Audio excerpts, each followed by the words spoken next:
A U.S. merchant vessel, its steel hull dozens of centimeters thick, was ripped apart like paper under a hail of furious gunfire. 7.62mm rounds whistled, drawing fiery red lines as they embedded themselves into the deck like a meteor shower. 2 RPGs roared, slamming into cargo hold number 4, blowing massive steel containers away as if they were just cardboard boxes caught in the wind. Amidst the screams of tearing metal, the crew panicked, while the pirates' savage laughter echoed across the deck. For them, the ocean had just offered a gift prey worth tens of millions of dollars, ready for plundering. On the morning of July 18th, a heavily armed Somali pirate gang launched a surprise attack on the U.S. merchant vessel, a civilian ship flying the American flag, loaded with high-tech industrial equipment and traversing the deadly waters off the coast of Africa. The gunmen in their speedboats, AK-47s and RPGs tucked under their arms, believed this would be a quick snatch and grab. But they were wrong. Fatally wrong. Less than 100 nautical miles away, the USS Truman, a $13 billion war machine, was silently lurking. This aircraft carrier was more than just a ship. It was a symbol of unassailable power. FA-18 Super Hornets roared, tearing through the sky, hurtling towards their target like jet-powered blades. The pirates' plan was incinerated the moment the jet engine screamed over the ocean. This wasn't just a confrontation. This was the moment when fire from the sky rewrote the laws of the ocean. If this story gets your blood pumping, hit like, share, and follow to make sure you don't miss out on the most intense, realistic battlefield recreations. Savage Pirates of the Indian Ocean. May 9th, 2025, waters off Puntland, Somalia. The Indian Ocean is where the line between commerce and death is as thin as a salt-worn thread. Every ship that passes carries not just cargo, but dreams, hopes, and the risk of being buried in the silent embrace of the waves. Here, international law is a luxury, and risk is currency traded in blood.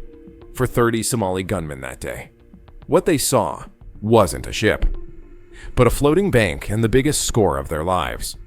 The U.S. merchant vessel, a large American-flagged cargo ship, 217 meters long with a 45,000-ton displacement, was en route from Djibouti to Singapore, loaded with sealed containers of dual-use electronic equipment valued at over $250 million. This included military satellite modules, launch-controlled radar chipsets, and dozens of navigation units used in aerospace and defense. This was no accident.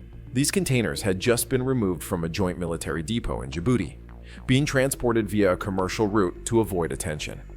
The 30 Somali gunmen in their speedboats began to spread out, fanning into a crescent formation surrounding the merchant vessel.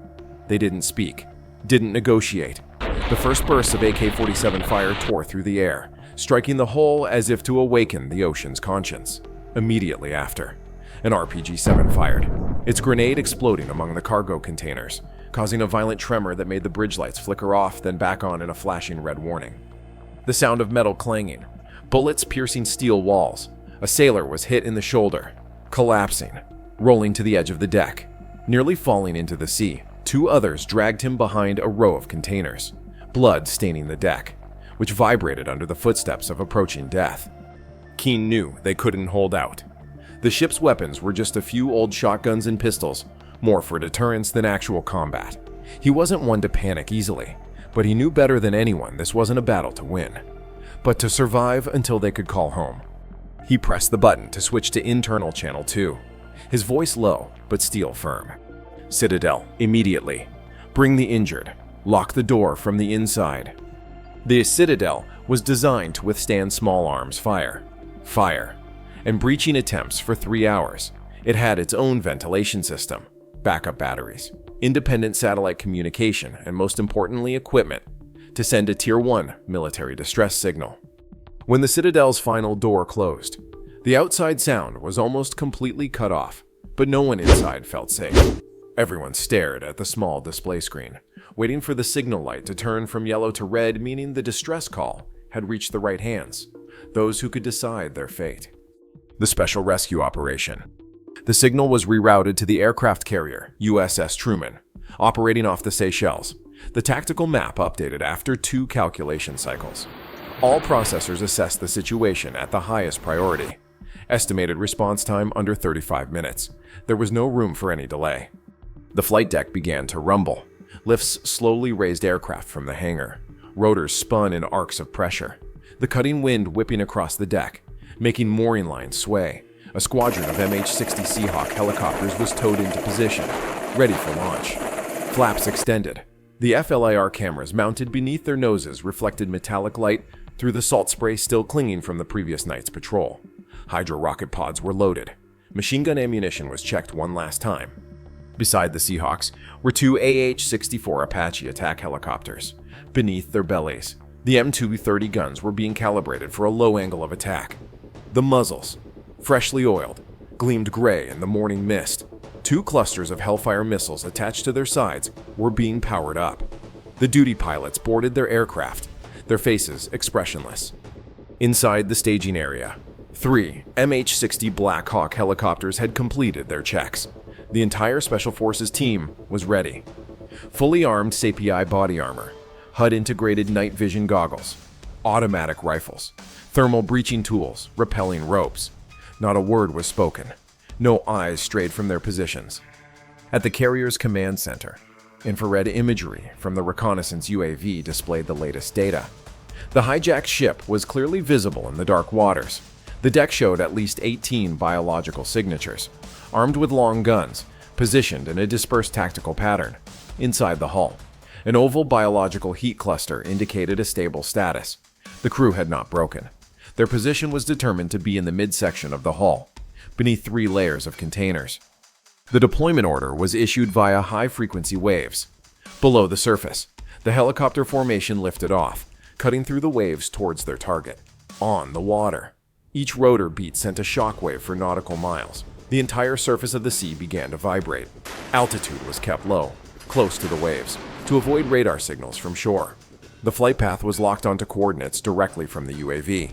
No manual processing. All equipment was guided by high-speed reactive algorithms. None of them detected the sound from the horizon. The first helicopter appeared in the thin mist, its hull coated in an infrared scattering finish below its belly. The gunner had acquired targets on the deck. Rapid fire erupted, tracer rounds streaking in an arc through the air, each bullet piercing temporary cover points. Container fragments exploded, dark spaces flashing, then glowing red like open wounds in the steel. The Apache closed in next, maintaining a strategic altitude, its rotors beating in inverse waves. The gun's barrel angle adjusted close to the deck. 3 opening bursts cleared the corridor between 2 rows of containers. A pirate preparing to detonate a device attached to the sliding door was slammed off the steel wall, hurled into a stairwell cubby. Armor fragments shattered on the deck, blood pooling into the non-slip grooves. The ground forces fast roped from the Blackhawks onto the ship's deck. They spread out, moving through the gaps between the cargo. Each detected point was engaged with double taps. Targeting center mass, one team moved towards the door leading to the Citadel. The breaching team attached sensors to the hinges, pressing the switch. The steel lock bolts burst open in 2 quick bursts. The door burst open, light pouring into the steel like the first cut of liberation. The Special Forces team entered decisively. The corridor swept clean by 2 layers of dust shields. The crew members were brought out one by one, their eyes still unable to keep pace with the speed of change. The entire crew was escorted out into the corridor lined with 2 dust shields. The injured were moved directly onto medevac stretchers. The remaining walked along the deck, past what had been the temporary command post of the boarding party. Spent casings lay thick in the walkway. A torn American flag was picked up from the floor, blood staining one corner. In the distance, the UAV continued to send images to the carrier. A coastal area was marked by 3 heat signatures, a refueling point, an ammunition depot, and a shelter. On the map, that area was circled in red, designated for engagement within the next hour. America's bloody retribution. From the deck of the USS Truman aircraft carrier, FA-18 Super Hornets stood proudly on the flight deck, their engines roaring like the heartbeat of a colossal war machine. Each aircraft launched without a wasted sound, leaving the deck like bullets chambered into a gun. Hurtling into the pitch-black night, in the Combat Information Center, the radar screen glowed coldly, displaying the distant coastal base, a festering, deep, winding scar near the water's edge, as if the earth itself groaned under the weight of its crimes. That base, A chaotic labyrinth of iniquity was a nexus of training camps, ammunition depots, camouflaged command bunkers, and armed boat moorings. It was wedged between two shallow coves, encircled by dense thorny scrub and shallow, muddy ditches, as if nature itself conspired to conceal it. But nothing escaped the all-seeing eyes in the sky. MQ-9 UAVs had silently circled for hours, scanning every millimeter, recording every heat signature, every radio frequency, every hideout, every blind spot was marked, assigned precise coordinates, awaiting the moment to be torn apart by fire and steel. The first pair of FA-18 Super Hornets swooped down from a low altitude, like two razor-sharp knives slashing across the sky. They unleashed a volley of GBU-12 laser-guided bombs, targeting the logistics depot.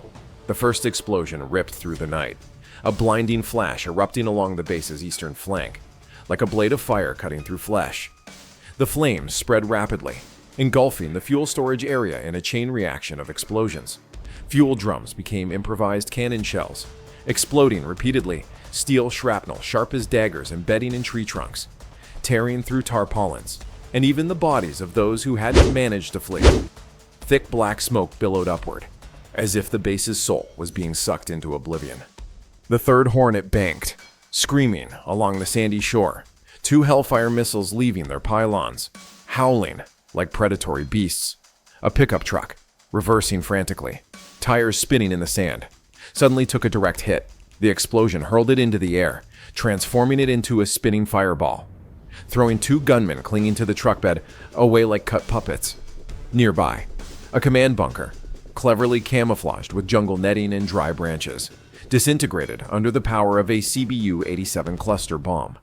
Razor-sharp bomblet fragments whizzed through the air, pulverizing everything within a 70-meter radius. The concussive force of the blast felt like a gigantic hand pressing down on the air, suffocating even the screams for help. Simultaneously, at the water's edge, refueling speedboats were struck by a precise attack. The explosions threw the boat hulls onto the shore, shattering them into splinters of wood and metal, like animals torn apart. A nearby RPG ammunition cache was licked by fire, triggering a terrifying secondary explosion. Its force swept away an entire row of container-built structures, transforming them into twisted, warped piles of scrap metal, like steel cages melting under intense heat. No walls, no roof, as only the wreckage of destruction remained. A UAV from 10,000 feet sent back real-time images, cold and clear. The base now resembled the flayed skin of a giant creature, revealing intersecting lines of blood and burns like a deadly spiderweb. All communication systems, from antennas to transmitters, had been leveled. The last bright dots on the thermal screen signs of life flickered out one by one. The battle ended without a signal horn. Only the low hiss of burning fire and the acrid smell of smoke. The area that was once a bustling hub of crime was now a desolate wasteland. Pieces of vehicle carcasses, containers, and melted weapons emitted the smell of burning plastic and smoky metal. Survivors, if any, were buried in silence. No radio signals, no signs of counterattack.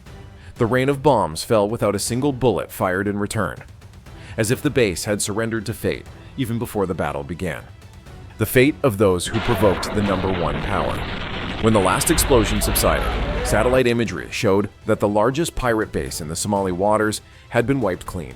Once a bustling logistics hub, now only a few twisted steel frames pointed towards the sky, like broken arms amidst the rubble.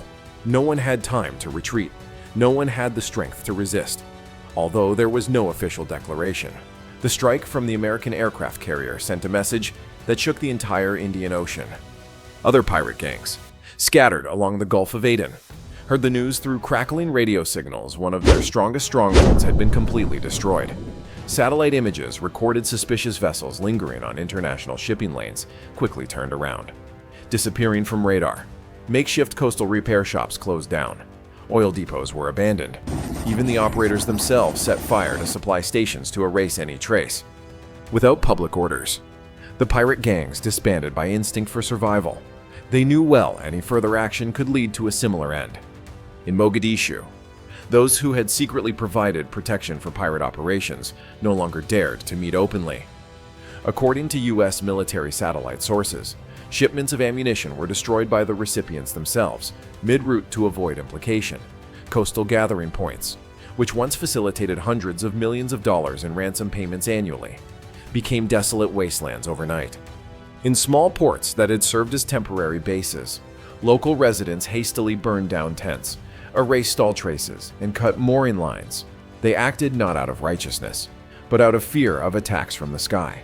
In coastal villages, which once cheered whenever a Western cargo ship was hijacked, now only worried eyes gazed out at sea, wondering if a Reaper UAV was lurking somewhere high above. On international news, the rescue of the U.S. merchant vessel was only briefly mentioned as a necessary military response. But in the underworld of human trafficking, arms dealing, and extortion, the story was whispered with fearful tones. No one dared to mention the aircraft carrier's name or the roaring helicopters. They simply said, "We provoked the wrong opponent." All content above is simulated, hypothetical, strategic, and analytical. It is not intended to incite violence, political bias, or provoke military action or war. The content is solely for the purpose of personal hypothetical simulation and analysis of possible scenarios. Any misinterpretation will not be accepted. We are not responsible for any understanding or application derived from the video content. Viewers should exercise their own judgment, verify information, and consume content selectively. Thank you very much for staying with us until the end. If you are passionate about military affairs, enjoy analysis, and like to propose hypotheses, then stay with our channel. If you found this video interesting, please click like and subscribe so you don't miss any daily updates from us. Now, you can watch some of our latest and most popular videos currently appearing on your screen. Goodbye and see you in the next video.